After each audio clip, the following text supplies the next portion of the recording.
Hey guys, welcome to the Melanin Magic Conference. I want to welcome you to my classroom. This is usually what the kids see when we're on Zoom. Sometimes the calendar's there, sometimes it's not, but regardless, I hope you've had a lot of great presenters so far, and now you're welcome into my classroom. We're going to be doing a little activity, so there's some resource files. Some of the files, there's going to be links to them because I don't want to violate the copyrights and everything. So I'll send you a link to where you can get it for free. So the first thing that there's a link for is our passport that we're going to be using.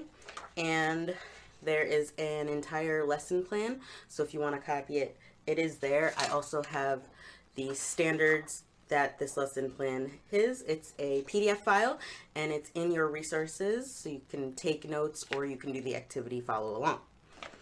The only thing that's not there is going to be your passport because, again, I don't want to violate any copyright laws, so there's a link to where you can get it. I'll also have a little blog post on my website, which is www.theartchildllc.org. And there will be a blog post. So if you go into the Art Blast section, that's where you'll find it. I'm Miss Alicia. I'm a therapeutic art life coach, and I work with ages 2.5 all the way up to adulthood, mainly focusing on the elementary school area, so group specifically a little bit younger, because I want them to have better coping skills, better art ventures, and generally ways for them to express themselves to you as the teacher, to you as the parent, to you as the counselor, and so forth and so on. Kids can do that a lot better when they're using art because they're not talking, but they are with their art. Shh, don't tell them. So I have my note cards here as usual. Last year I had a whole script written out. This time we have some note cards. I try to condense. All right. So we have about 2 to 3 activities that we're going to be doing. I think it's more like 2.5, kind of. So first we're going to be creating our journals. So this is something you can do at like the beginning of the year. You can do it in the middle of the year. You can surprise them with this. And our lesson plan today is going to be based off of my trip. I just came back from New Orleans, so we're going to be doing some New Orleans themed kind of journaling art. Now I'm going to switch and I'm going to show you 2 ways you can do your journal. You can either use a cereal box, or like me, since we don't have cereal in my house, I know this is going to sound so weird, we don't eat cereal. We do, but like it's not a go-to food, so it's not an essential for us. So you can use a cereal box, or you can use a piece of paper or a manila folder, which the school has tons of manila folders, and there you go. Again, I'm going to explain when we work on our passport and the second craft. Let's get in. Okay, so this is my setup. This is a little box of washi tape. I know a lot of kids are buying these nowadays because they're at the dollar store. There's also chalk markers, again, dollar store.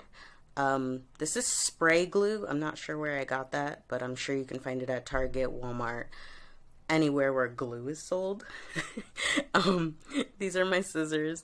I have green cardstock, paints, and I printed out the passports we're going to be using as well. Yeah, and the PowerPoint. I printed that out so we can kind of flip through it. So we're going to be first making our book. And for the book, you just need the piece of card. Okay, I had to grab a new piece of paper because my camera died and I kept filming. So, we have our paper. We're going to fold it the long way first. And you really want to make sure your creases are good. And then from here, we're going to open it up. Boop. You can keep it like this if you want and just keep putting folded papers in here. But we're going to make we're actually going to make a small book because I don't have extra long paper, but if you have extra long paper at the school, I would use that. We're going to fold it like this. And at this point, this is about the same size as the passport book, but I'm going to show you the full fold. And from here, oh, we turned it this way, sorry. The long way again, open side over there. We're going to fold it one more time over into itself.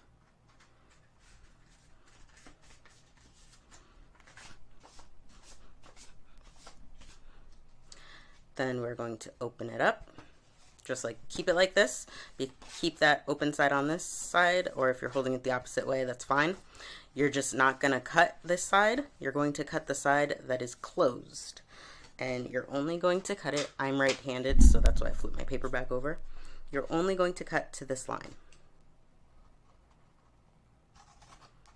So for you, since you have bigger hands, it'd be one snip.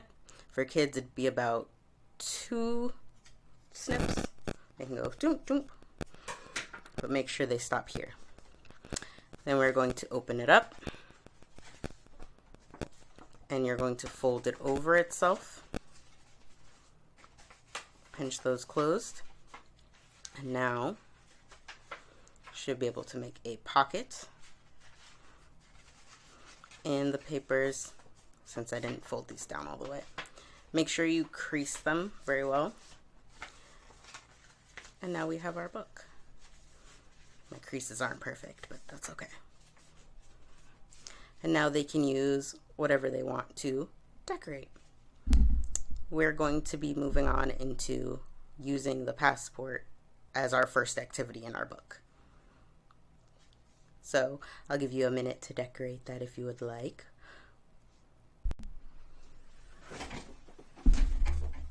So I'm just decorating it a little. You can make this big, small, whatever you decide for your classroom. You can make it something small so it fits easily in their backpack with all of the other things that you're going to be putting in there. And I just wanted to address, yes, I know that like New Orleans is a place in the U.S. and a passport is usually for when you go out of the country, but for the purpose of this activity and just because it's really fun, that's what we were doing. Just wanted to address that. So I'm going to leave it like this a little bit. I might decorate it a little bit more later. I put my passport inside of this book. So I made another version of the book so you have examples. So this was the one we just made together. You can also stop at that quarter fold like I said and just cut it in half. And you can make multiple books out of this. Or you can make it a little bit bigger, use it the other way.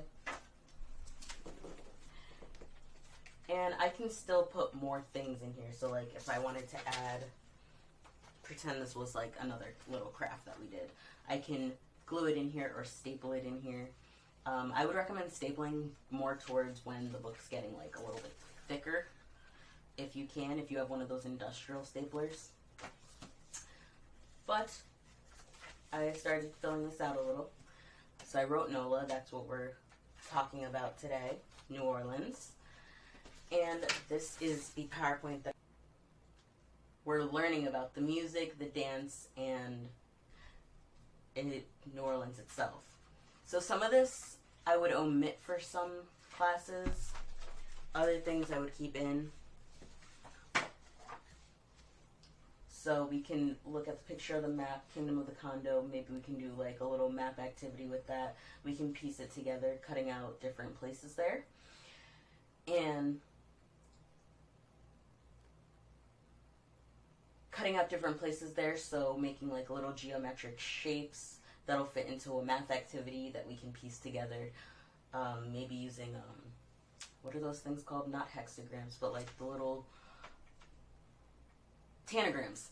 There we go. We can make a tanagram of the Kingdom of the Congo for this activity. I'm not going to read everything because I'm going to try to put the PowerPoint in the files again, like I said.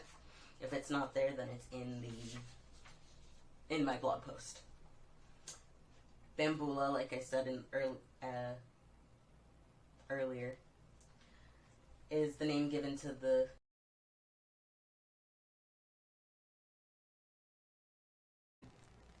Great. Now we have our art journal, and again, this is something you create at the beginning of the year.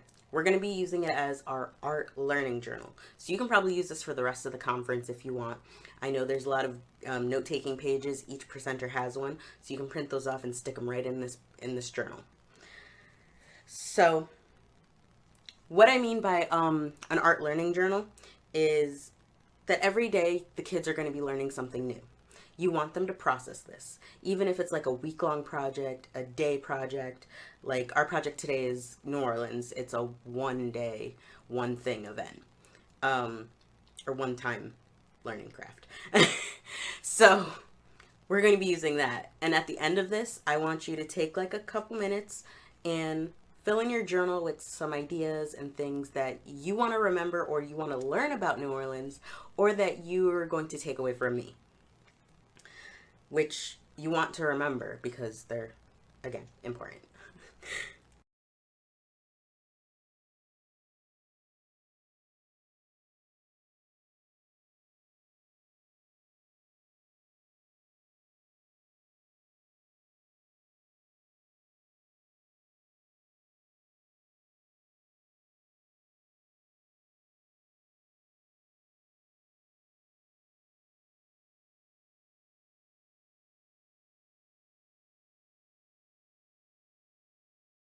So now you have your journal, you have your passport, you have all our activities in your book, and I want you to think about how did this help you and how can you use this to help them?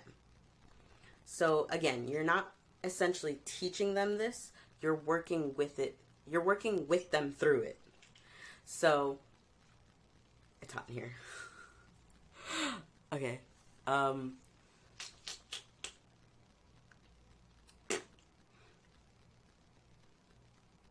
so you're working with them through this.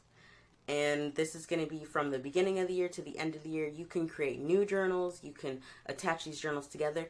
By the end of the year, it probably will be like about this thick because there's so much to learn. There's so much to do.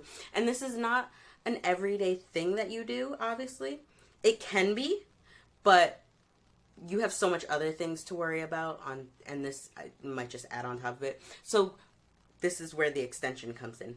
They can take this home and show their parents and say, hey mom, hey dad, hey grandma, hey aunt, hey uncle, whoever, and say, this is what I learned today. This is what I want to show you. Let's talk about it.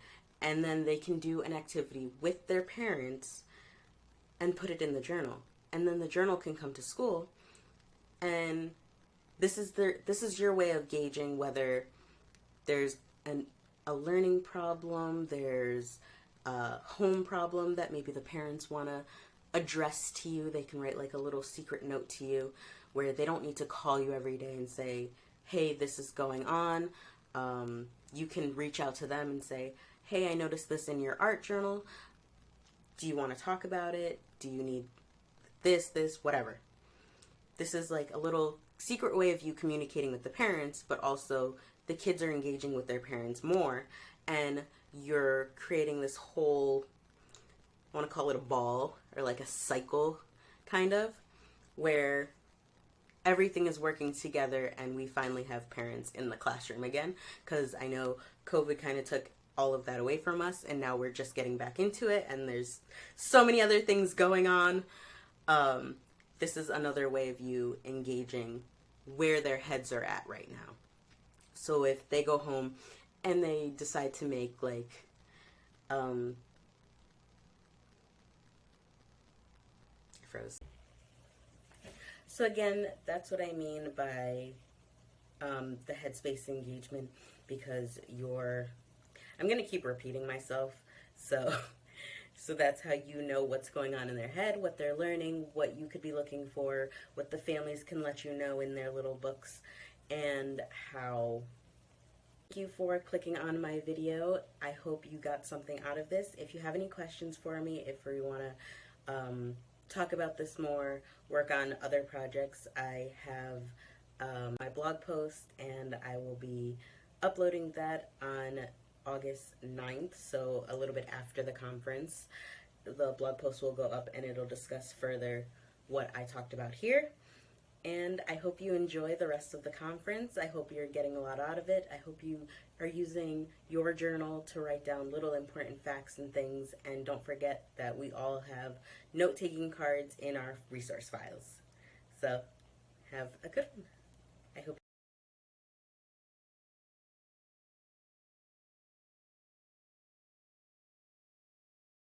It's a Well, I think you could read this for any age in elementary school. It's pretty fun. And you can turn this into your part of your passport.